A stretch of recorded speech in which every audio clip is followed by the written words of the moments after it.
and welcome to Study for You. Today in this video we are going to be discussed 9th class geography chapter number 3 drainage system in India.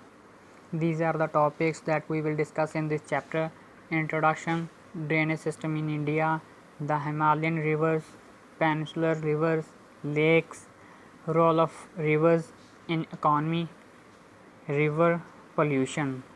First of all, we will discuss the introduction of this chapter. So what are the drainage system means? What is the drainage? Drainage basically जो rivers ਨੇ India ਦੀਆਂ ਇਸ ਦੇ ਵੱਖ-ਵੱਖ regions ਨੂੰ ਆਪਣਾ ਪਾਣੀ ਦਿੰਦੀਆਂ ਨੇ, ਉਹਨਾਂ ਰਿਵਰਸ ਨੂੰ ਕੀ ਕਿਹਾ ਜਾਂਦਾ ਜੀ? Drainage. Drainage means rivers of an area. The area drained by a single river system is called as drainage basin. जो area means like ਇਹ ਕੀ ਹੈ ਜੀ? ਇੱਕ ਪਲੇਨ ਹੈ ਐਂਡ ਇੱਥੋਂ ਇੱਕ ਰਿਵਰ ਆ ਰਹੀ ਹੈ, ਉਸ ਦੀਆਂ ਅੱਗੇ ਟ੍ਰਿਬਿਊਟਰੀਜ਼ ਇੱਥੇ ਕੀ ਨੇ ਜੀ? ਫੈਲ ਜਾਂਦੀਆਂ, ਜਿੰਨੇ ਏਰੀਏ ਨੂੰ ਇਹ ਰਿਵਰ ਦੀਆਂ ਟ੍ਰਿਬਿਊਟਰੀਜ਼ ਐਂਡ ਇਹ ਰਿਵਰ ਆਪਣਾ ਪਾਣੀ ਦਿੰਦੀ ਹੈ, ਉਹ ਸਾਰੇ ਪਲੇਨ ਨੂੰ ਕੀ ਕਿਹਾ ਜਾਂਦਾ ਜੀ? Drainage basin. Any upland area that divide the drainage basin is called as water divide. Means अगर एक ਉੱਚੀ लैंड है जो ਕੀ ਹੈ ਜੀ ਡਰੇਨੇਜ ਬੇਸਨ ਨੂੰ ਦੋ ਭਾਗਾਂ ਵਿੱਚ ਡਿਵਾਈਡ ਕਰਦੀ ਹੈ, ਉਸ ਨੂੰ ਆਪਾਂ ਕੀ ਕਹਿੰਦੇ ਆ ਜੀ? Water divide. World's largest drainage basin is of the Amazon river. ਸਭ ਤੋਂ ਵੱਡਾ ਜੋ ਬੇਸਿਨ ਹੈ ਉਹ ਕਿਹੜਾ ਹੈ ਜੀ ਅਰਥ ਉੱਪਰ? ਐਮਾਜ਼ਨ ਬੇਸਿਨ, ਜਿਹਨੂੰ ਕਿਹਦੇ ਦੁਆਰਾ ਡਰੇਨੇਜ ਕੀਤਾ ਜਾਂਦਾ ਜੀ? ਐਮਾਜ਼ਨ ਰਿਵਰ ਦੇ ਦੁਆਰਾ. ਐਂਡ ਇਹ ਕਿਹੜੀ ਕੰਟਰੀ ਜਾਂ ਫਿਰ ਕਿਹੜੇ ਕੌਂਟੀਨੈਂਟ ਦੇ ਵਿੱਚ ਪਾਇਆ ਜਾਂਦਾ ਹੈ? ਇਹ ਪਾਇਆ ਜਾਂਦਾ ਜੀ ਸਾਊਥ ਅਮਰੀਕਾ ਕੌਂਟੀਨੈਂਟ ਦੇ ਵਿੱਚ, ਐਂਡ ਇਸ ਦਾ ਜੋ ਮੋਸਟ ਆਫ ਦਾ ਪਾਰਟ ਹੈ ਉਹ ਬ੍ਰਾਜ਼ੀਲ ਕੰਟਰੀ ਦੇ ਵਿੱਚ ਪਾਇਆ ਜਾਂਦਾ ਹੈ. ਨੈਕਸਟ ਹੈ ਜੀ drainage system in India. There are two major groups, the Himalayan rivers and the peninsular rivers. ਦੋ ਤਰ੍ਹਾਂ ਦੇ ਰਿਵਰ ਸਿਸਟਮ ਨੇ ਜਿਹੜੇ ਇੰਡੀਆ ਦੇ ਵਿੱਚ ਕੀ ਹੈ ਜੀ? ਡਰੇਨੇਜ ਸਿਸਟਮ ਬਣਾਉਂਦੇ ਨੇ. Mostly Himalayan rivers are perennial like Indus, Brahmaputra. जो Himalayan rivers ने ਉਹ ਕੀ ਨੇ ਜੀ? perennial ਨੇ. means ਇਹ ਕੀ ਨੇ ਜੀ? ਸਦਾ ਬਹਾਰ ਨੇ, ਇਹਨਾਂ ਵਿੱਚ ਪੂਰਾ ਸਾਲ ਪਾਣੀ ਰਹਿੰਦਾ ਹੈ. ਠੀਕ ਹੈ ਜੀ. ਐਂਡ ਇਹ ਕਿਹੜੀਆਂ ਨੇ? Indus and Brahmaputra. these rivers makes oxbow lakes and flood plains and delta in the end. ਜਿੱਦਾਂ ਅਸੀਂ ਤੁਹਾਨੂੰ ਪਿਛਲੇ ਲੈਕਚਰ ਦੇ ਵਿੱਚ ਵੀ ਦੱਸਿਆ, ਲਾਈਕ ਇਹ ਕੀ ਹੈ ਜੀ? ਰਿਵਰ. ਕੁਝ ਸਮੇਂ ਬਾਅਦ ਕੀ ਹੈ ਜੀ? ਰਿਵਰ ਆਪਣਾ ਪਾਥ ਚੇਂਜ ਕਰ ਲੈਂਦੀ ਹੈ. ਜੋ ਇਸ ਦੇ ਜ਼ਿਆਦਾ ਵੈਂਡਸ ਨੇ ਇਹ ਕੀ ਨੇ ਜੀ? ਦੂਰ ਹੋ ਜਾਂਦੇ ਨੇ. ਰਿਵਰ ਥੋੜ੍ਹੀ ਕੀ ਹੈ ਜੀ? ਸਟ੍ਰੇਟ ਹੋ ਜਾਂਦੀ ਹੈ. ਐਂਡ ਜੋ ਇਹ ਪਹਿਲਾਂ ਵਾਲੇ ਟਰਨਿੰਗ ਪੁਆਇੰਟਸ ਨੇ ਇੱਥੇ ਕੀ ਹੈ ਜੀ? ਔਕਸਬੋ ਲੇਕਸ ਕ੍ਰੀਏਟ ਹੋ ਜਾਂਦੀਆਂ ਨੇ. ਐਂਡ ਰਿਵਰਸ ਦੇ ਐਂਡ ਦੇ ਉੱਪਰ ਜਦੋਂ ਇਹ ਇੱਕ ਓਸ਼ਨ ਦੇ ਵਿੱਚ ਜਾਂ ਫਿਰ ਸੀ ਦੇ ਵਿੱਚ ਜਾ ਕੇ ਡਿੱਗ ਜਾਂਦੀ ਹੈ, ਉੱਥੇ ਇਸਦੀਆਂ ਟ੍ਰਿਬਿਊਟਰੀਜ਼ ਦੇ ਦੁਆਰਾ ਜੋ ਬੇਸਨ ਕ੍ਰੀਏਟ ਕੀਤਾ ਜਾਂਦਾ ਹੈ ਉਸ ਨੂੰ ਆਪਾਂ ਕੀ ਕਹਿੰਦੇ ਹਾਂ ਜੀ? ਡੈਲਟਾ. ਲਾਈਕ ਇਸ ਦੀ ਐਗਜ਼ਾਮਪਲ ਕੀ ਹੈ ਜੀ? ਸੁੰਦਰਬਨ ਡੈਲਟਾ. ਹੁਣ ਨੈਕਸਟ ਕੀ ਹੈ ਜੀ? Peninsular rivers are mainly seasonal rivers. these rivers mostly originate from western ghats. ਜੋ ਪੈਨਿਸੂਲਰ ਰਿਵਰਸ ਨੇ ਇਹ ਕੀ ਨੇ ਜੀ? ਮੋਸਟਲੀ ਸੀਜ਼ਨਲ ਨੇ. ਮੀਨਸ ਮੌਸਮੀ ਨੇ. ਇਹਨਾਂ ਵਿੱਚ ਸਿਰਫ ਪਾਣੀ ਉਦੋਂ ਦੇਖਣ ਨੂੰ ਮਿਲਦਾ ਹੈ ਜਦੋਂ ਕੀ ਹੈ ਜੀ? ਰੇਨੀ ਸੀਜ਼ਨ ਹੁੰਦਾ ਹੈ. ਮੀਨਸ ਮੌਨਸੂਨ ਜਦੋਂ ਆਪਣੇ ਇੱਥੇ ਰੀਜਨ ਦੇ ਵਿੱਚ ਆਈਆਂ ਹੁੰਦੀਆਂ ਨੇ. ਠੀਕ ਹੈ ਜੀ. ਇਹ ਸਿਰਫ ਕੀ ਨੇ ਜੀ? ਜ਼ਿਆਦਾਤਰ ਵੈਸਟਰਨ ਘਾਟ ਤੋਂ ਓਰੀਜਨੇਟ ਹੁੰਦੀਆਂ ਨੇ. ਮੀਨਸ ਅਗਰ ਅਸੀਂ ਤੁਹਾਨੂੰ ਦੱਸੀਏ ਲਾਈਕ ਇਹ ਕੀ ਹੈ ਜੀ ਆਪਣਾ ਇੰਡੀਆ ਦਾ ਮੈਪ ਹੈ। ਜੋ ਆਪਣੀਆਂ ਹਿਮਾਲਿਅਨ ਰਿਵਰਸ ਨੇ ਉਹ ਨਾਰਥ ਦੇ ਵਿੱਚੋਂ ਮਾਊਂਟੇਨਸ ਦੇ ਵਿੱਚੋਂ ਸਟਾਰਟ ਹੁੰਦੀਆਂ ਨੇ, ਠੀਕ ਹੈ ਜੀ, ਐਂਡ ਈਸਟ ਵੱਲ ਫਲੋ ਕਰਕੇ ਬੇ ਆਫ ਬੰਗਾਲ ਦੇ ਵਿੱਚ ਚਲੀਆਂ ਜਾਂਦੀਆਂ ਨੇ, ਐਂਡ ਸਮ ਕੀ ਨੇ ਜੀ ਇੱਧਰ ਅਰੇਬੀਅਨ ਸੀ ਦੇ ਵਿੱਚ। ਲਾਈਕ ਜੋ ਬ੍ਰਹਮਪੁੱਤਰ ਹੈ ਉਹ ਕੀ ਹੈ ਜੀ ਬੇ ਆਫ ਬੰਗਾਲ ਦੇ ਵਿੱਚ ਫਲੋ ਕਰ ਜਾਂਦੀ ਹੈ, ਐਂਡ ਇੰਡਸ ਕੀ ਹੈ ਜੀ ਆਪਣੇ ਅਰੇਬੀਅਨ ਸੀ ਦੇ ਵਿੱਚ। ਐਂਡ ਜੋ ਆਪਣੀਆਂ ਪੈਨਿਸੂਲਰ ਰਿਵਰਸ ਨੇ ਉਹ ਕੀ ਹੈ ਜੀ ਇੱਥੋਂ ਸਟਾਰਟ ਹੁੰਦੀਆਂ ਨੇ ਵੈਸਟਰਨ ਘਾਟ ਤੋਂ, ਐਂਡ ਇੱਧਰ ਜਾਂਦੀਆਂ ਹੋਈਆਂ ਕਿ ਨੇ ਜੀ ਬ੍ਰਹਮਪੁੱਤਰ ਦੇ ਵਿੱਚ ਕੁਝ ਮਿਲ ਕੇ ਫਿਰ ਬੇ ਆਫ ਬੰਗਾਲ ਦੇ ਵਿੱਚ ਚਲੀਆਂ ਜਾਂਦੀਆਂ ਨੇ। There are 4 types of drainage pattern. These are dendritic, rectangular, trellis and radial। ਜੋ ਡਰੇਨੇਜ ਪੈਟਰਨ ਨੇਗੇ ਉਹ 4 ਤਰ੍ਹਾਂ ਦੇ ਨੇ ਜੀ, ਜਿਹੜੇ ਕਿ ਤੁਹਾਨੂੰ ਇਸ ਪਿਕਚਰ ਦੇ ਵਿੱਚ ਦਿਖਾਏ ਗਏ ਨੇ, ਤੁਸੀਂ ਦੇਖ ਸਕਦੇ ਹੋ। ਇਹ ਕੀ ਹੈ ਜੀ ਆਪਣਾ ਫਸਟ ਵਾਲਾ ਡੈਂਟ੍ਰਿਟਿਕ, ਐਂਡ ਨੈਕਸਟ ਕੀ ਹੈ ਜੀ ਟ੍ਰੇਲਿਸ, थर्ड वन की है जी रैक्टेंगुलर, एंड फोर्थ की है जी रेडियल ड्रेनेज सिस्टम या फिर ड्रेनेज पैटर्न। नैक्सट की है जी अपना द हिमालयन रिवर्स। हिमालय जो रिवर्स ने हिमालयन ये बेसिकली किहड़ियां ने जी Indus river, the Ganga river system and the Brahmaputra river system. इत्थे असीं रिवर सिस्टम क्यों कहने हैं, मीनस ਲੈਟ ਇਹ ਕੀ ਹੈ ਜੀ ਇੰਡਸ ਰਿਵਰ ਹੈ ਤਾਂ ਇਸ ਨੂੰ ਕੀ ਹੈ ਜੀ ਆਪਾਂ ਰਿਵਰ ਕਹਾਂਗੇ, ਬਟ ਜਦੋਂ ਅੱਗੇ ਜਾ ਕੇ ਇਸ ਦੀਆਂ ਕੀ ਨੇ ਜੀ ਟ੍ਰਿਬਿਊਟਰੀਜ਼ ਬਣ ਜਾਂਦੀਆਂ, ਮੀਨਸ ਸ਼ਾਖਾਵਾਂ ਬਣ ਜਾਂਦੀਆਂ ਨੇ, ਉਹ ਇੱਕ ਸਰਟੇਨ ਏਰੀਆ ਨੂੰ ਕੀ ਹੈ ਜੀ ਆਪਣਾ ਵਾਟਰ ਪ੍ਰੋਵਾਈਡ ਕਰਦੇ ਆ, ਤਾਂ ਇਹ ਜੋ ਉਸਦੀਆਂ ਟ੍ਰਿਬਿਊਟਰੀਜ਼ ਨੇ ਅੱਗੇ ਟ੍ਰਿਬਿਊਟਰੀਜ਼ ਬਣ ਜਾਂਦੀਆਂ ਨੇ ਛੋਟੀਆਂ ਛੋਟੀਆਂ। ਇਸ ਸਾਰੇ ਇੱਕ ਸਿਸਟਮ ਨੂੰ ਕੀ ਕਹਿੰਦੇ ਨੇ ਜੀ ਇੰਡਸ ਰਿਵਰ ਸਿਸਟਮ, ਕਿਉਂਕਿ ਇਸ ਨੂੰ ਟ੍ਰਿਬਿਊਟਰੀਜ਼ ਨੂੰ ਸਭ ਨੂੰ ਪਾਣੀ ਬੇਸਿਕਲੀ ਕਿੱਥੋਂ ਮਿਲ ਰਿਹਾ ਜੀ ਇੰਡਸ ਰਿਵਰ ਤੋਂ, ਤਾਂ ਅਸੀਂ ਸਾਰਿਆਂ ਨੂੰ ਕੀ ਕਹਾਂਗੇ ਜੀ ਇੰਡਸ ਰਿਵਰ ਸਿਸਟਮ। ਬੇਸਿਕਲੀ ਜੋ ਇੰਡਸ ਰਿਵਰ ਹੈ ਇਹ ਸਟਾਰਟ ਕਿੱਥੋਂ ਹੁੰਦੀ ਹੈ ਜੀ, started from Mansarovar lake in Tibet and entrance in India from Ladakh. ਇਹ ਕੀ ਹੈ ਜੀ ਤਿੱਬਤ ਦੇ ਵਿੱਚੋਂ ਮਾਨਸਰੋਵਰ ਲੇਕ ਤੋਂ ਸ਼ੁਰੂ ਹੁੰਦੀ ਹੈ, ਐਂਡ ਇੰਡੀਆ ਦੇ ਵਿੱਚ ਕੀ ਹੈ ਜੀ ਇਹ ਲਦਾਖ ਜਿਹੜੀ ਆਪਣੀ ਅੱਜ ਦੇ ਟਾਈਮ ਵਿੱਚ ਯੂਨੀਅਨ ਟੈਰੀਟਰੀ ਹੈ ਉੱਥੋਂ ਦੀ ਐਂਟਰ ਕਰਦੀ ਹੈ। Its tributaries are Zaskar, Nubra, Shyok, Hunza, join it in Kashmir. ਇਹ ਜੋ ਟ੍ਰਿਬਿਊਟਰੀਜ਼ ਨੇ ਇਹਨੂੰ ਜੀ ਕਸ਼ਮੀਰ ਦੇ ਵਿੱਚ ਜੁਆਇਨ ਕਰਦੀਆਂ ਨੇ। Sutlej, Beas, Ravi, Chenab together join it in Mithankot in Pakistan. जो ये 4 ट्रिब्यूटरीज ने ये की ने जी इस नूं पाकिस्तान दे विच ज्वाइन करदियां ने। इंडस रिवर की टोटल जो लेंथ है वो कितनी है जी 2900 kilometres. According to Indus water treaty 1960 India can use only 20% of water for irrigation. जो इंडस रिवर है ਜਾਂ ਫਿਰ ਅਸੀਂ ਕਹਿ ਦਈਏ ਇੰਡਸ ਰਿਵਰ ਸਿਸਟਮ, ਇਸ ਦਾ ਕੀ ਹੈ ਜੀ ਸਿਰਫ ਅਸੀਂ 20% ਵਾਟਰ ਯੂਜ਼ ਕਰ ਸਕਦੇ ਹਾਂ, ਬਾਕੀ ਦਾ ਜੋ 80% ਵਾਟਰ ਹੈ ਜੀ ਉਹ ਕਿਹਨੂੰ ਜਾਂਦਾ ਜੀ ਪਾਕਿਸਤਾਨ ਨੂੰ। ਨੈਕਸਟ ਰਿਵਰ ਸਿਸਟਮ ਹੈ ਜੀ ਆਪਣਾ the Ganga river system, fed by Gangotri glacier and its tributaries are Jamuna, Ghagra, Gandak, Kosi। Jamuna rises from Jamuntri glacier and meets Ganga at Allahabad। ਇਹ ਕੀ ਹੈ ਜੀ ਗੰਗੋਤਰੀ ਗਲੇਸ਼ੀਅਰ ਤੋਂ ਜੋ ਗੰਗਾ ਰਿਵਰ ਹੈ ਸਟਾਰਟ ਹੁੰਦੀ ਹੈ, ਐਂਡ ਇਸ ਦੀਆਂ ਟ੍ਰਿਬਿਊਟਰੀਜ਼ ਕਿਹੜੀਆਂ ਨੇ ਜੀ ਜਮਨਾ, ਘੱਗਰਾ, ਗੰਡਕ, ਕੋਸੀ। ਐਂਡ ਜੋ ਜਮਨਾ ਇਹ ਕਿੱਥੋਂ ਸਟਾਰਟ ਹੁੰਦੀ ਹੈ ਜੀ, ਜੋ ਇਸਦੀ ਟ੍ਰਿਬਿਊਟਰੀ ਜਮਨਾ ਹੈ ਇਹ ਜਮਨੋਤਰੀ ਜੋ ਗਲੇਸ਼ੀਅਰ ਹੈ ਉੱਥੋਂ ਸਟਾਰਟ ਹੁੰਦੀ ਹੈ, ਐਂਡ ਇਲਾਹਾਬਾਦ ਦੇ ਵਿੱਚ ਇਹ ਕੀ ਹੈ ਜੀ ਗੰਗਾ ਰਿਵਰ ਨੂੰ ਮੀਟ ਕਰ ਜਾਂਦੀ ਹੈ।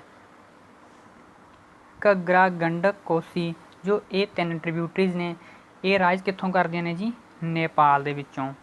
Main tributaries comes from peninsular uplands. जो गंगा ਦੀਆਂ ਮੇਨ ਟ੍ਰਿਬਿਊਟਰੀਜ਼ ਨੇ ਉਹ ਕੀ ਹੈ ਜੀ ਪੈਨਿਸੂਲਰ ਅਪਲੈਂਡ ਦੇ ਵਿੱਚੋਂ ਆਉਂਦੀਆਂ ਨੇ। ਇਹ ਕਿਹੜੀਆਂ ਨੇ ਜੀ Chambal, Betwa and Son. It and along Bangladesh and make Sundarban Delta home of Royal Bengal tiger। जो सुंदरबन डेल्टा है जी उत्थे की है जी रॉयल टाइगर पाए जाते हैं, इसलिए इसनों की कहा जाता है जी home of royal Bengal tiger. Its length is 2500 kilometre. इसकी लेंथ है जी वो इंडस रिवर तो थोड़ी घट है। Ambala is the water divide between Indus and Ganga. जिद्दां असीं तुहानूं पहलां दस्सिआ वाटर डिवाइड की है जी ਜਦੋਂ ਦੋ ਉਹ ਬੇਸਨਸ ਨੂੰ ਜਿਹੜਾ ਇੱਕ ਉੱਚਾ ਏਰੀਆ ਡਿਵਾਈਡ ਕਰਦਾ ਹੈ ਜਿੱਥੇ ਕੀ ਹੈ ਜੀ ਡਰੇਨੇਜ ਸਿਸਟਮ ਕੀ ਹੈ ਨਹੀਂ ਪਹੁੰਚ ਸਕਦਾ, ਉਸ ਨੂੰ ਕਹਿੰਦੇ ਆ ਜੀ ਆਪਾਂ ਵਾਟਰ ਡਿਵਾਈਡ। ਅੰਬਾਲਾ ਕੀ ਹੈ ਜੀ ਇੱਕ ਵਾਟਰ ਡਿਵਾਈਡ ਹੈ ਜਿਹੜਾ ਇੰਡਸ ਤੇ ਗੰਗਾ ਨੂੰ ਡਿਵਾਈਡ ਕਰਦਾ ਹੈ। Union government in 2014 started a Namami Ganga programme for the conservation of river Ganga. River Ganga ਨੂੰ ਬਚਾਉਣ ਦੇ ਲਈ, ਇਸ ਦਾ ਪੋਲਿਊਸ਼ਨ ਘੱਟ ਕਰਨ ਲਈ, ਇਸ ਨੂੰ ਕਲੀਨ ਕਰਨ ਦੇ ਲਈ ਕੀ ਹੈ ਜੀ ਸੈਂਟਰ ਗਵਰਨਮੈਂਟ ਨੇ 2014 ਦੇ ਵਿੱਚ ਨਮਾਮੀ ਗੰਗਾ ਪ੍ਰੋਗਰਾਮ ਨੂੰ ਸਟਾਰਟ ਕੀਤਾ। ਨੈਕਸਟ ਹੈ ਜੀ ਹਿਮਾਲयन ਰਿਵਰ ਦੇ ਵਿੱਚੋਂ last river the Brahmaputra river system rise in Tibet near Mansarovar lake. ये भी की है जी तिब्बत ਦੇ ਵਿੱਚੋਂ स्टार्ट ਹੁੰਦੀ ਹੈਗੀ ਮਾਨਸਰੋਵਰ ਲੇਕ ਦੇ ਨੇੜਿਓਂ। Flow eastward parallel to Himalaya. ये की है जी ईस्टवर्ड फ्लो करती है हिमालय के parallel. मीनस like this is the map of India. ये की है जी ਇੱਥੋਂ ਤਿੱਬਤ ਦੇ ਵਿੱਚੋਂ ਸਟਾਰਟ ਹੁੰਦੀ ਹੈ ਐਂਡ ਹਿਮਾਲਿਆ ਦੇ ਨਾਲ ਪੈਰਲਲੀ ਇਹ ਚੱਲਦੀ ਹੋਈ ਕੀ ਹੈ ਜੀ ਇੱਦਾਂ ਇੱਥੋਂ ਇੰਡੀਆ ਦੇ ਵਿੱਚ ਐਂਟਰ ਕਰਕੇ ਜੋ ਈਸਟ ਵਾਲੀਆਂ ਆਪਣੀਆਂ ਸਟੇਟਸ ਨੇ ਉਹਨਾਂ ਵਿੱਚੋਂ ਦੀ ਲੰਘਦੀ ਹੋਈ ਐਂਡ ਇੱਥੋਂ ਕੀ ਹੈ ਜੀ ਇਹ ਬੇ ਆਫ ਬੰਗਾਲ ਦੇ ਵਿੱਚ ਫਲੋ ਕਰ ਜਾਂਦੀ ਹੈ। It enters in India through gorge where it is called as Dihang. ਜਿੱਥੋਂ ਇਹ ਇੰਡੀਆ ਦੇ ਵਿੱਚ ਐਂਟਰ ਕਰਦੀ ਹੈ ਉੱਥੇ ਇਸ ਨੂੰ ਕੀ ਕਿਹਾ ਜਾਂਦਾ ਜੀ Dihang. Later in Assam it joins Dibang and Lohit and other tributaries. ਅੱਗੇ ਕੀ ਹੈ ਜੀ ਇਹ ਅਸਮ ਦੇ ਵਿੱਚ ਦਿਵਾਂਗ, ਲੋਹਿਤ ਐਂਡ ਹੋਰ ਟ੍ਰਿਬਿਊਟਰੀਜ਼ ਨੂੰ ਮੀਟ ਕਰਦੀ ਹੈ। It is called as Tsangpo in Tibet and Jamuna in Bangladesh. ਇਸ ਨੂੰ ਤੁਸੰਗਪੋ ਤਿੱਬਤ ਦੇ ਵਿੱਚ ਕਿਹਾ ਜਾਂਦਾ ਹੈ ਐਂਡ ਬੰਗਲਾਦੇਸ਼ ਵਿੱਚ ਇਸ ਨੂੰ ਜਮਨਾ ਕਿਹਾ ਜਾਂਦਾ ਹੈ। World's largest riverine island made by Brahmaputra. जो दुनिया का सब तो बड़ा रिवर के द्वारा बनाया गया आइलैंड है वो कित्थे पाया जाता है जी ब्रह्मपुत्रा के अराउंड। मीनस ये किहदे द्वारा बनाया गया जी ब्रह्मपुत्रा रिवर के द्वारा। नैक्सट है जी अपना पैनिसुलर रिवर्स। 3 रिवर्स आप डिस्कस कीतियां द हिमालयन रिवर्स। हुण असीं डिस्कस करांगे the peninsular rivers। the main rivers in peninsular flow from western ghats are Mahanadi, Godavari, Krishna, Kaveri, Narmada and Tapi। सब तो पहला असीं देखते हैं जी द नर्मदा बेसन। Narmada river rises in Amarkantak hills in Madhya Pradesh. Narmada basin covers Madhya Pradesh, Gujarat and many of these tributaries are very short and meet at right angle। ਇਹ ਕੀ ਹੈ ਜੀ ਬੇਸਿਕਲੀ ਮੱਧ ਪ੍ਰਦੇਸ਼ ਸਟੇਟ ਦੇ ਵਿੱਚੋਂ ਅਮਰਕੰਟਕ ਹਿਲਸ ਦੇ ਵਿੱਚੋਂ ਸਟਾਰਟ ਹੁੰਦੀ ਹੈ ਐਂਡ ਇਸ ਦੀਆਂ ਟ੍ਰਿਬਿਊਟਰੀਜ਼ ਕਿੱਥੇ ਤੱਕ ਫੈਲੀਆਂ ਹੋਈਆਂ ਨੇ ਜੀ ਮੱਧ ਪ੍ਰਦੇਸ਼ ਤੋਂ ਗੁਜਰਾਤ ਤੱਕ। Madhya Pradesh government started and scheme Namami Devi Narmada for the conservation of Narmada river. Narmada river ਨੂੰ ਬਚਾਉਣ ਦੇ ਲਈ ਇਸ ਨੂੰ ਕਲੀਨ ਰੱਖਣ ਦੇ ਲਈ ਜੋ ਮੱਧ ਪ੍ਰਦੇਸ਼ ਦੀ ਗੌਰਮੈਂਟ ਹੈ ਉਹਨੇ ਕੀ ਹੈ ਜੀ ਇੱਕ ਨਮਾਮੀ ਦੇਵੀ ਨਰਮਦਾ ਪ੍ਰੋਗਰਾਮ ਚਲਾਇਆ ਸੀ। ਨੈਕਸਟ ਹੈ ਜੀ ਦ ਤਾਪੀ ਬੇਸਨ, ਰਾਈਜ਼ਸ ਇਨ ਸਤਪੁਰਾ ਰੇਂਜਸ ਇਨ ਬੇਟੁਲ ਡਿਸਟ੍ਰਿਕਟ ਇਨ ਮੱਧ ਪ੍ਰਦੇਸ਼। ਇਹ ਵੀ ਕੀ ਹੈ ਜੀ ਮੱਧ ਪ੍ਰਦੇਸ਼ ਦੇ ਵਿੱਚੋਂ ਸਟਾਰਟ ਹੁੰਦੀ ਹੈਗੀ। Flow parallel to Narmada, its basin cover Madhya Pradesh, Gujarat and Maharashtra. ਇਹ ਕੀ ਹੈ ਜੀ ਜੋ ਆਪਣੀ ਨਰਮਦਾ ਰਿਵਰ ਹੈ ਉਸਦੇ ਪੈਰਲਲੀ ਚੱਲਦੀ ਹੈ ਐਂਡ ਇਹ ਮੱਧ ਪ੍ਰਦੇਸ਼, ਗੁਜਰਾਤ ਐਂਡ ਮਹਾਰਾਸ਼ਟਰਾ 3 ਸਟੇਟਾਂ ਨੂੰ ਕਵਰ ਕਰਦੀ ਹੈ। ਨੈਕਸਟ ਹੈ ਜੀ the Godavari basin, Godavari river is largest among all peninsular rivers. ਇਹ ਕੀ ਹੈ ਜੀ ਸਾਰਿਆਂ ਜੋ ਪੈਨਸੂਲਰ ਰਿਵਰਸ ਨੇ ਉਹਨਾਂ ਵਿੱਚੋਂ ਵੱਡੀ ਹੈਗੀ। ਇਟ ਰਾਈਜ਼ਸ ਫਰੋਮ ਨਸੀਕ ਡਿਸਟ੍ਰਿਕਟ ਮਹਾਰਾਸ਼ਟਰਾ, ਇਹ ਮਹਾਰਾਸ਼ਟਰਾ ਦੇ ਵਿੱਚੋਂ ਕੀ ਹੈ ਜੀ ਸਟਾਰਟ ਹੁੰਦੀ ਹੈ। Basin covers Maharashtra, Madhya Pradesh, Orissa, Andhra Pradesh. ਇਹ ਕੀ ਹੈ ਜੀ 4 ਸਟੇਟਾਂ ਨੂੰ ਇਸ ਦੀਆਂ ਜੋ ਟ੍ਰਿਬਿਊਟਰੀਜ਼ ਨੇ ਜਾਂ ਫਿਰ ਇਹ ਰਿਵਰ ਹੈ ਕਵਰ ਕਰਦੀ ਹੈਗੀ। ਇਹ ਕਿਹੜੀਆਂ ਨੇ ਜੀ Maharashtra, Madhya Pradesh, Orissa and Andhra Pradesh. Its length about 1500 kilometres. Its tributaries are Purna, Wardha, Pranhita, Wainganga and Penganga. Next river ਹੈ ਜੀ ਆਪਣੀ ਦ ਮਹਾਨਦੀ, ਰਾਈਜ਼ਸ ਇਨ ਛੱਤੀਸਗੜ੍ਹ। ਇਹ ਕੀ ਹੈ ਜੀ ਛੱਤੀਸਗੜ੍ਹ ਦੇ ਵਿੱਚੋਂ ਸਟਾਰਟ ਹੁੰਦੀ ਹੈ। Its length about 860 kilometres. ਇਸ ਦੀ ਲੈਂਥ ਕੀ ਹੈ ਜੀ ਸਿਰਫ 860 ਕਿਲੋਮੀਟਰ ਹੈ and its basin covers Maharashtra, Chhattisgarh, Orissa and Jharkhand. ਇਹਨਾਂ ਇਹ 4 ਸਟੇਟਾਂ ਨੂੰ ਕੀ ਹੈ ਜੀ ਕਵਰ ਕਰਦੀ ਹੈ। ਨੈਕਸਟ ਹੈ ਜੀ ਦ ਕ੍ਰਿਸ਼ਨਾ ਬੇਸਿਨ, ਰਾਈਜ਼ਸ ਫਰੋਮ ਮਹਾਬਲੇਸ਼ਵਰ। ਇਹ ਕੀ ਹੈ ਜੀ ਮਹਾਬਲੇਸ਼ਵਰ ਨਾਮ ਦੀ ਜਗ੍ਹਾ ਤੋਂ ਸ਼ੁਰੂ ਹੁੰਦੀ ਹੈ। Its length is 1400 kilometres. Its tributaries are Tungabhadra, Koyna, Ghataprabha, Musi and Bhima. It covers Maharashtra, Karnataka and Andhra Pradesh. ਇਹ ਕੀ ਹੈ ਜੀ 3 ਸਟੇਟਾਂ ਨੂੰ ਕਵਰ ਕਰਦੀ ਹੈ। ਨੈਕਸਟ ਹੈ ਜੀ ਦ ਕਾਵੇਰੀ ਬੇਸਿਨ, ਰਾਈਜ਼ਸ ਇਨ ਬ੍ਰਹਮਾਗਿਰੀ ਰੇਂਜਸ। ਇਹ ਕੀ ਹੈ ਜੀ ਬ੍ਰਹਮਗਿਰੀ ਰੇਂਜਸ ਦੇ ਵਿੱਚੋਂ ਸ਼ੁਰੂ ਹੁੰਦੀ ਹੈ ਐਂਡ ਇਸ ਦੀ ਲੈਂਥ ਕਿੰਨੀ ਹੈ ਜੀ 760 kilometres. Its tributaries are Amaravati, Bhavani, Hemavati, Kaveri. ਇਹ ਕੀ ਨੇ ਜੀ ਇਸ ਦੀਆਂ ਟ੍ਰਿਬਿਊਟਰੀਜ਼ ਨੇ। It covers Karnataka, Kerala and Tamil Nadu. ਇਹ 3 ਸਟੇਟਾਂ ਨੂੰ ਕਵਰਸ ਕਰਦੀ ਹੈ ਜੀ Karnataka, Kerala and Tamil Nadu. River Kaveri makes second largest waterfall of India that is known as Shivasamudram fall. ਇਹ ਕੀ ਹੈ ਜੀ ਇੰਡੀਆ ਦਾ ਦੂਜਾ ਸਭ ਤੋਂ ਵੱਡਾ ਵਾਟਰਫਾਲ ਬਣਾਉਂਦੀ ਹੈ ਜਿਸ ਦਾ ਨਾਮ ਹੈ ਸ਼ਿਵਸਮੁੰਦਰਮ ਫਾਲ। ਨੈਕਸਟ ਹੈ ਜੀ lakes of India, India has many lakes, these are different in size, lakes ਮੇ ਵੀ ਪਰਮਾਨੈਂਟ ਐਂਡ ਸੀਜ਼ਨਲ।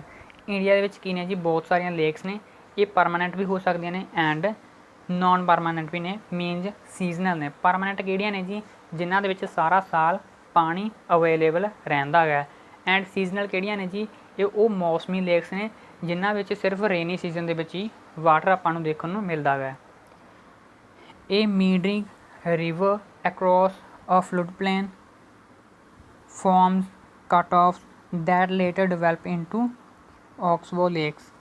ਇਹ ਉਹ ਲੇਕਸ ਨੇ ਜੀ ਜੋ ਕੀ ਨੇ ਜੀ ਰਿਵਰਸ ਦੇ ਵਿੱਚੋਂ, ਜਿੱਦਾਂ ਤੁਹਾਨੂੰ ਮੈਂ ਪਹਿਲਾਂ ਦੱਸ ਚੁੱਕਿਆ ਵੀ ਪਹਿਲਾਂ ਕੀ ਨੇ ਜੀ ਰਿਵਰ ਦੀਆਂ ਜੋ ਟਰਨਿੰਗ ਪੁਆਇੰਟ ਨੇ ਉਹ ਬਹੁਤ ਦੂਰ ਦੂਰ ਤੱਕ ਹੁੰਦੇ ਨੇ ਬਟ ਸਮੇਂ ਦੇ ਨਾਲ ਕੀ ਹੈ ਜੀ ਇਹ ਲਾਈਕ ਸਟ੍ਰੇਟ ਵਾਂਗੂ ਹੋ ਜਾਂਦੀ ਹੈ ਰਿਵਰ ਐਂਡ ਜੋ ਇਹ ਦੂਰ ਵਾਲੇ ਪੁਆਇੰਟਸ ਨੇਗੇ ਇੱਥੇ ਕੀ ਨੇ ਜੀ ਆਕਸਬੋ ਲੇਕਸ ਕ੍ਰੀਏਟ ਹੋ ਜਾਂਦੀਆਂ ਨੇਗੀਆਂ। ਇਹ ਜੋ ਲੇਕਸ ਨੇ ਇਹਨਾਂ ਵਿੱਚ ਕੀ ਹੈ ਜੀ ਸਦਾ ਲਈ ਪਾਣੀ ਰਹਿੰਦਾ ਹੈ। Spits and bars form lagoon in coastal area, coastal area ਵਿੱਚ ਕੀ ਨੇ ਜੀ ਇਹ ਲੇਕਸ ਪਾਈਆਂ ਜਾਂਦੀਆਂ ਨੇ like Chilika, Pulicat, ਕਲੇਰੂ।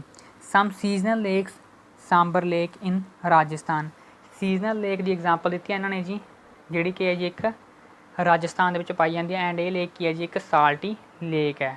Fresh water lakes are in Himalaya like Wular lake, ਇਹ ਕੀ ਹੈ ਜੀ ਲਾਰਜੈਸਟ ਲੇਕ ਹੈ ਇੰਡੀਆ ਦੀ, in Jammu and Kashmir.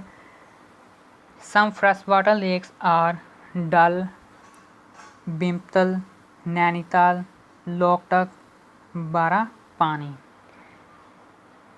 There are man-made lakes also like Guru Gobind Sagar for producing hydel power। Lakes ਕੀ ਨੇ ਜੀ ਮੈਨ ਮੇਡ ਵੀ ਹੁੰਦੀਆਂ ਨੇਗੀਆਂ, ਲਾਈਕ ਕੀ ਹੈ ਜੀ ਗੁਰੂ ਗੋਬਿੰਦ ਸਾਗਰ ਲੇਕ, ਜਿਹੜੀ ਕੀ ਹੈ ਜੀ ਹਾਈਡਲ ਪਾਵਰ ਪ੍ਰੋਡਿਊਸ ਕਰਨ ਦੇ ਲਈ ਬਣਾਈ ਗਈ ਹੈ। ਨੈਕਸਟ ਹੈ ਜੀ role of rivers in economy. Rivers ਦਾ ਆਪਣੀ ਇਕੋਨਮੀ ਵਿੱਚ ਕੀ ਰੋਲ ਹੈ? It's a basic natural resources essential for all human activities. Rivers are useful for irrigation, industries, hydropower. Therefore it play an important role in our economy. Water ਦੀ ਕੀ ਹੈ ਜੀ ਹਰੇਕ ਜਗ੍ਹਾ ਦੇ ਉੱਪਰ ਲੋੜ ਪੈਂਦੀ ਹੈ, ਚਾਹੇ ਉਹ ਇਰੀਗੇਸ਼ਨ ਹੋਵੇ ਮੀਨਸ ਐਗਰੀਕਲਚਰ ਹੋਵੇ, ਜਾਂ ਫਿਰ ਇੰਡਸਟਰੀ ਹੋਵੇ, ਜਾਂ ਫਿਰ ਆਪਾਂ ਨੂੰ ਕੀ ਹੈ ਜੀ ਹਾਈਡਰੋ ਪਾਵਰ ਪਲਾਂਟ ਤੋਂ ਕੀ ਹੈ ਜੀ ਇਲੈਕਟ੍ਰੀਸਿਟੀ ਪ੍ਰੋਡਿਊਸ ਕਰਨ ਦੇ ਲਈ ਵੀ ਉੱਥੇ ਕੀ ਹੈ ਜੀ ਵਾਟਰ ਦੀ ਅਵੇਲੇਬਿਲਿਟੀ ਹੋਣਾ ਜ਼ਰੂਰੀ ਹੈ। ਤਾਂ ਇਹ ਕੀ ਹੈ ਜੀ ਅੱਜ ਦੇ ਯੁੱਗ ਦੇ ਵਿੱਚ ਹਰ ਜਗ੍ਹਾ ਉੱਪਰ ਇਸ ਦੀ ਯੂਜ਼ ਬਹੁਤ ਇੰਪੋਰਟੈਂਟ ਆ ਗਈ। ਤਾਂ ਇਹ ਕੀ ਹੈ ਜੀ ਆਪਣੀ ਇਕੋਨਮੀ ਵਿੱਚ ਕੀ ਹੈ ਜੀ ਇੱਕ ਵਾਈਟਲ ਰੋਲ ਪਲੇ ਕਰਦਾ ਹੈ। ਲਾਸਟ ਟੋਪਿਕ ਹੈ ਜੀ ਇਸ ਚੈਪਟਰ ਦਾ river pollutions. The growing demand of water in domestic, industrial, agriculture affects the quality of water. Industrial waste drainage into rivers। ਜੋ ਦਿਨ ਪ੍ਰਤੀ ਦਿਨ ਪਾਣੀ ਦੀ ਡਿਮਾਂਡ ਵੱਧਦੀ ਜਾ ਰਹੀ ਹੈ, ਡੋਮੈਸਟਿਕ, ਇੰਡਸਟਰੀਅਲ, ਐਗਰੀਕਲਚਰ, ਇਹ ਕੀ ਹੈ ਜੀ ਪਾਣੀ ਦੀ ਕੁਆਲਿਟੀ ਨੂੰ ਘਟਾ ਰਿਹਾ ਹੈ। ਜੋ ਇੰਡਸਟਰੀਆ ਦਾ ਵੇਸਟ ਹੁੰਦਾ ਹੈ ਉਹ ਕੀ ਹੈ ਜੀ ਸਿੱਧਾ ਰਿਵਰ ਦੇ ਵਿੱਚ ਸੁੱਟ ਦਿੱਤਾ ਜਾਂਦਾ ਹੈ, ਜਿੱਦਾਂ ਕਿ ਹੈ ਜੀ ਗੰਗਾ ਰਿਵਰ ਦੇ ਵਿੱਚ ਇੰਡਸਟਰੀਆਂ ਦਾ ਵੇਸਟ ਜਾ ਰਿਹਾ ਹੈ, ਐਂਡ ਹੋਰ ਵੀ ਕਈ ਰਿਵਰ ਦੇ ਵਿੱਚ, ਠੀਕ ਹੈ ਜੀ। ਇਸ ਤਰ੍ਹਾਂ ਕੀ ਹੈ ਜੀ ਪਾਣੀ ਵਿੱਚ ਕੀ ਹੈ ਜੀ ਪੋਲਿਊਸ਼ਨ ਬਹੁਤ ਜ਼ਿਆਦਾ ਇਨਕਰੀਜ਼ ਹੋ ਰਿਹਾ ਹੈ। ਜੋ ਆਪਣਾ ਫਰੈਸ਼ ਵਾਟਰ ਹੈ ਉਸਦੀ ਕੀ ਹੈ ਜੀ ਜੋ ਪਰਸੈਂਟੇਜ ਆ ਗਈ ਅਰਥ ਉੱਪਰ ਡੇ ਬਾਏ ਡੇ ਡਿਕਰੀਜ਼ ਹੁੰਦੀ ਜਾ ਰਹੀ ਹੈ। ਇਨ 1985 for the conservation of river Ganga action plan was started, and in 1995 a program of cleaning all rivers started at national level, that was National River Conservation Plan। ਆਪਣੇ ਆ ਜੋ reverse ਨੇ ਉਹਨਾਂ ਨੂੰ ਬਚਾਉਣ ਦੇ ਲਈ ਕੀ ਹੈ ਜੀ 1995 ਦੇ ਵਿੱਚ ਇੱਕ ਨੈਸ਼ਨਲ ਲੈਵਲ ਦਾ ਪ੍ਰੋਗਰਾਮ ਸਟਾਰਟ ਕੀਤਾ ਗਿਆ। ਇਹ ਕਿਹੜਾ ਜੀ national river conservation plan. So ਅੱਜ ਦੇ ਇਸ ਲੈਕਚਰ ਵਿੱਚ ਅਸੀਂ ਡਿਸਕਸ ਕੀਤਾ drainage system of India, Himalayan rivers, 3 Himalayan rivers ਨੇ ਆਪਣੀਆਂ ਜੀ Indus, Ganga and Brahmaputra, and peninsular rivers ਕਿਹੜੀਆਂ ਸੀ ਜੀ ਨਰਮਦਾ, ਤਾਪੀ, ਕਾਵੇਰੀ, ਕ੍ਰਿਸ਼ਨਾ ਐਕਸੈਕਟਰਾ। ਐਂਡ ਫਿਰ ਅਸੀਂ ਦੇਖਿਆ ਜੀ ਇਸ ਦਾ role in economy and river pollution. So I hop ਅੱਜ ਦਾ ਲੈਕਚਰ ਤੁਹਾਨੂੰ ਬੜੀ ਚੰਗੀ ਤਰ੍ਹਾਂ ਸਮਝ ਆਇਆ ਹੋਵੇਗਾ। So thanks for watching this video. God bless you all.